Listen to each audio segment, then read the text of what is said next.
vous dire qu'il n'y a pas un seul péché que le sang de l'agneau ne peut pas enlever.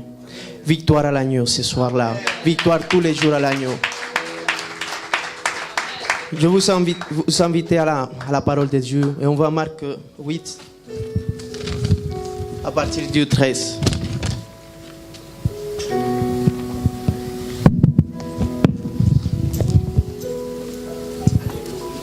Aujourd'hui, j'ai une parole qui vient du cœur du Seigneur. Pour te dire, toi qui t'as oublié d'où le Seigneur t'a sorti. Nous qu'on oublie tous ces miracles que le Seigneur fait en nous. Il faut toujours dire merci Seigneur. Merci pour aujourd'hui. Merci pour ce que tu m'as donné tous les jours de ta vie. Il ne faut pas oublier ce qu'il a fait le Seigneur dans ta vie. De le premier jour où il t'a ramené de les ténèbres à la lumière. C'est le grand miracle. C'est le sang de l'agneau. C'est le sang de l'agneau qui a permis qu'on aille l'accès à le trône de la grâce.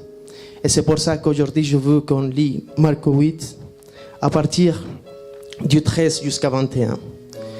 Puis il les quitta et remonte dans la barque pour passer sur l'autre bord. Les disciples avaient oublié de prendre des pains et ils n'avaient qu'un seul avec eux dans la barque. Jésus leur fit cette recommandation: gardez-vous avec soin du levain des pharisiens et du levain d'Hérode. Les disciples raisonnaient entre eux et disaient: c'est parce que nous n'avons pas de pain. Jésus, l'ayant connu, leur dit: pourquoi raisonnez-vous sur ce que vous n'avez pas de pain? Êtes-vous encore sans intelligence et ne comprenez-vous pas? Avez-vous le cœur endurci? Ayons des yeux et ne voyez pas. Ayons des oreilles et n'entendez-vous pas. Et n'avez-vous point de mémoire? Amen.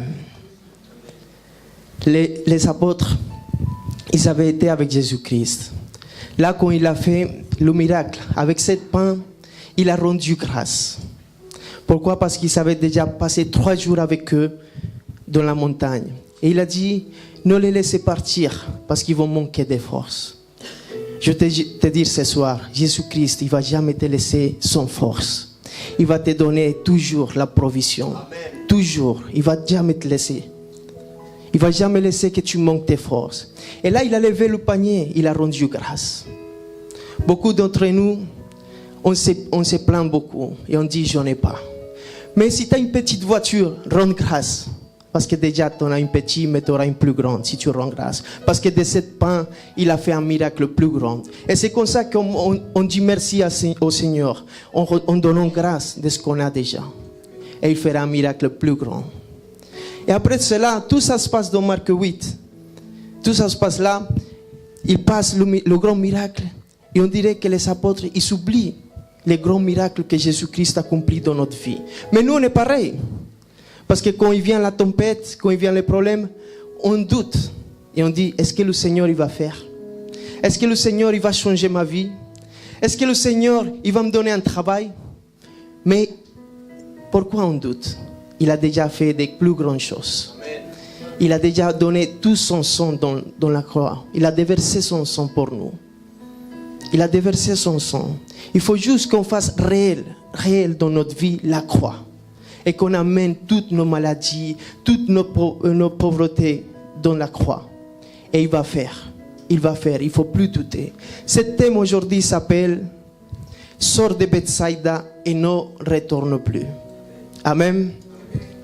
Et là, il vient les pharisiens, il leur dit « Faites-nous un signe qui vient du ciel ». Ils étaient aveugles, les pharisiens. Ils ne savaient pas que devant eux, il y avait celui qui est venu du ciel.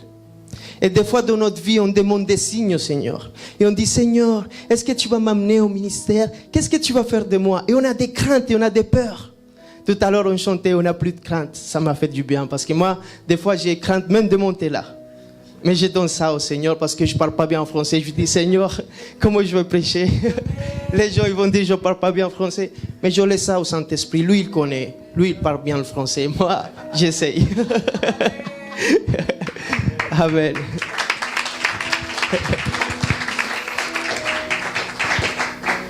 Et les pharisiens, ils demandent un signe. Mais quel autre signe il va donner Jésus? Il a donné tout. Il a fait plein de miracles. Mais nous, on continue avec des yeux, mais on ne voit pas. Quand on a des yeux et dès qu'on voit, qu'on croit qu'on voit tout, on ne voit rien. Mais quand on a perdu la vue, c'est là qu'on voit Dieu. C'est la même chose qui est passée au jardin d'Éden. Ses yeux se sont ouverts quand ils sont péchés.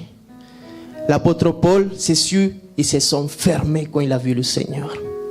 Et c'est ce qui se passe dans notre vie. Il faut qu'on ferme les yeux à ce qui se passe dans ce monde pour qu'on commence à s'élever et à voir les choses que Dieu il est en train de faire dans notre vie. Les choses qu'il est en train de préparer pour nous. Parce qu'il va nous amener, il va nous former et on a peur. Et on se dit, est-ce que le Seigneur il va faire? Mais lui, il n'aime pas que tu doutes de lui. Parce qu'il n'a jamais perdu une bataille. Notre Seigneur, il est invaincu. Il est invite. C'est le roi des rois. Et il va faire dans ta vie. Il va t'amener. Seulement, laisse-toi faire. Rends grâce pour le mari qui ne s'est pas converti encore. Parce qu'il va venir dans les pieds de Christ. Présente-lui tous les jours. Je te rends grâce pour mon mari. Je te rends grâce, Seigneur, pour le travail. Parce que tu vas me lever, Seigneur. Parce que tu vas me donner la provision. Parce que des grâces que je reçois, je peux donner. Amen. Il faut qu'on rende grâce tous les jours. Tous les jours. Il faut qu'on soit. Merci, Seigneur. Parce que là, je rentre dans ta présence, Père éternel.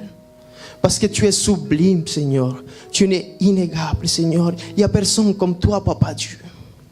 Et aujourd'hui, tu allumes cette feu qui a changé ma vie.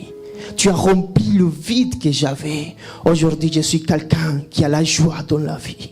Qui a la joie ce soir ici. La joie du salut. C'est lui qui a déversé son sang. Moi, je te dis, toi qui crois que ton péché, tu ne vas jamais le supérer parce que tous les jours, tu viens dans ta chambre et dis, Seigneur, j'y arrive pas.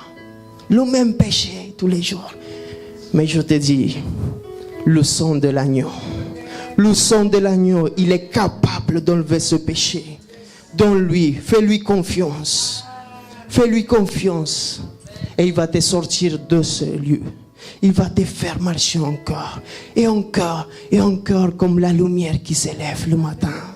Et il va en augmentation, jusqu'à qu'à midi, elle est parfaite.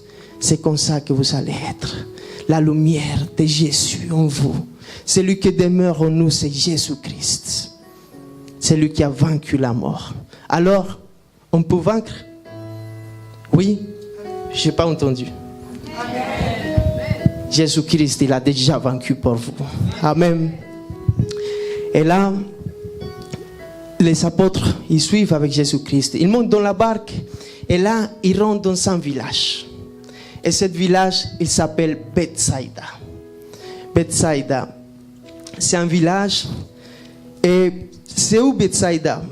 Bethsaïda représente notre incrédulité, représente notre stagnation, représente notre mauvaise amitié, les gens négatifs qui t'entourent. Parce que Luc 10, 13 au 14 dit, malheur à toi, Chorazine, malheur à toi, Bethsaïda. Car si les miracles qui ont été faits au milieu de vous avaient été faits dans Tyr et dans Sidon, il y a longtemps qu'ils se seront repentis et prenant le sac et la cendre. Ça veut dire que là, le Seigneur, il avait l'habitude de quoi? De faire des miracles. Et le Seigneur, il a l'habitude de faire des miracles dans ta vie. Rien n'arrive à hasard. Aujourd'hui, je me suis levé, c'est un miracle. Aujourd'hui, je suis rentré dans la présence du Seigneur. C'est un grand miracle.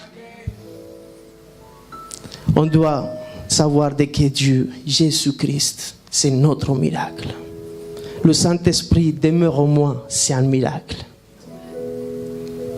Bethsaïda, c'était un lieu où il passait beaucoup de miracles. Mais les gens, c'était des incrédules. Ils étaient durs de cœur. Il faut qu'on ne soit pas comme ces gens de Bethsaïda. Il faut sortir de ce village. Je veux vous amener à Marc 8, 22. Et la parole dit, il se rendit à Bethsaïda. Et on amena vers Jésus un aveugle et on le prit de toucher. Il prit l'aveugle par la main et le conduisait hors du village. Puis il lui mit de la salive sur ses yeux. Lui imposa les mains et lui demande s'il voyait quelque chose.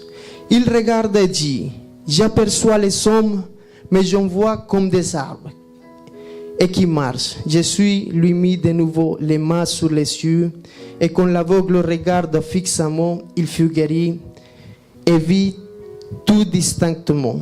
Alors Jésus le renvoie dans sa maison en disant, n'entre pas au village. Amen. Là, Jésus rentre à Bethsaïda.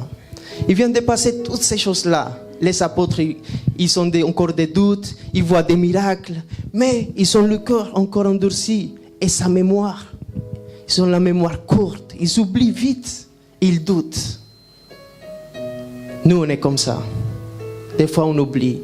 On oublie qu'est-ce qu'il a fait Jésus dans notre vie. Et il rentre à Bethsaïda et il le ramène un aveugle. Et cet aveugle, il le prit par sa main et il le ramène où? Hors de Bethsaïda, hors de ce village.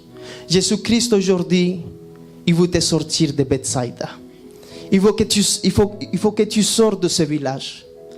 Bethsaïda, c'est la stagnation dans ta vie. Bethsaïda, c'est l'incrédulité dans ta vie. Bethsaïda, c'est les gens négatifs dans ta vie qui te disent que tu n'arriveras pas. C'est ça, Bethsaïda. Il faut que tu te laisses guider par Jésus-Christ. Aujourd'hui, je ne sais pas à qui je parle. Je ne sais pas à qui j'amène à Jésus à ce moment-là pour qu'il le prenne et il le sort de Bethsaïda. Et la parole, elle dit qu'il le sort dehors. Et il met la salive dans ses yeux. Et il voit des arbres. Il voit des arbres. Les arbres à l'époque, c'était une bénédiction. Quand on marchait longtemps et on voyait un bon arbre, un arbre, il a des fruits, on pouvait manger, mais aussi se mettre à l'ombre quand il y avait trop de soleil. Et c'est ça dans notre vie. Des fois, Jésus-Christ, il te présente une bénédiction dans ta vie pour que tu viennes à lui.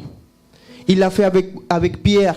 Il a donné une bénédiction. Et Pierre, je disais la semaine dernière, Pierre, il n'a pas fait un business avec toute la pêche qu'il a fait. Nous, on aurait fait un business. On aurait dit, on a la barque remplie, on va vendre maintenant. Ah, il y a la dorade, les sols, ça paye bien.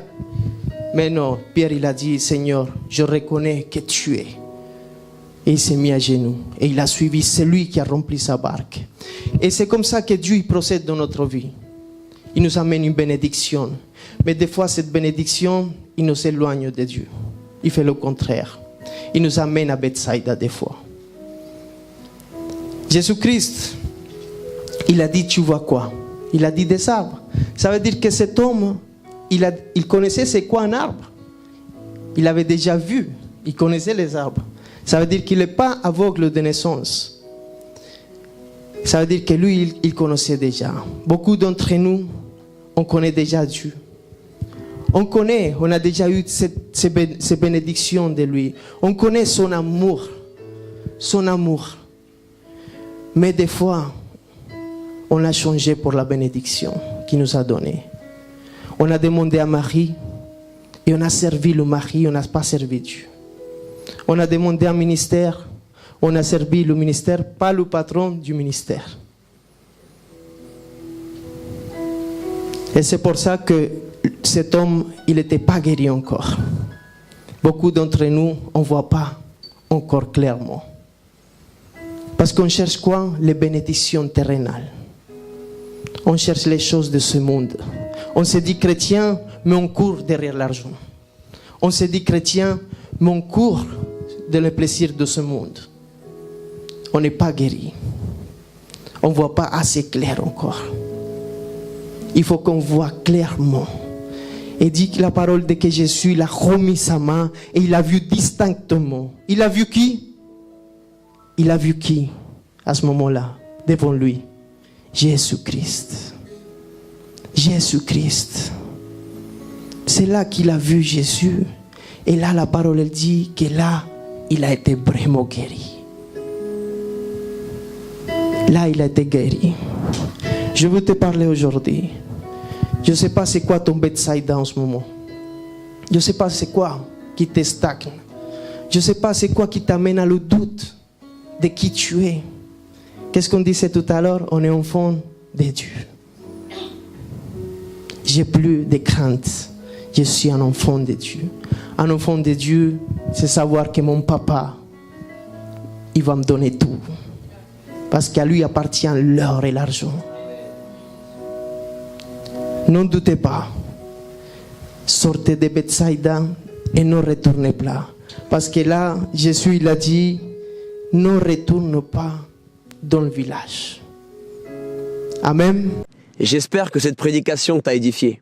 La Bible dit dans la lettre aux Romains, au chapitre 10, verset 9, que si tu reconnais publiquement que Jésus est le Seigneur et que Dieu l'a ressuscité d'entre les morts, alors tu seras sauvé.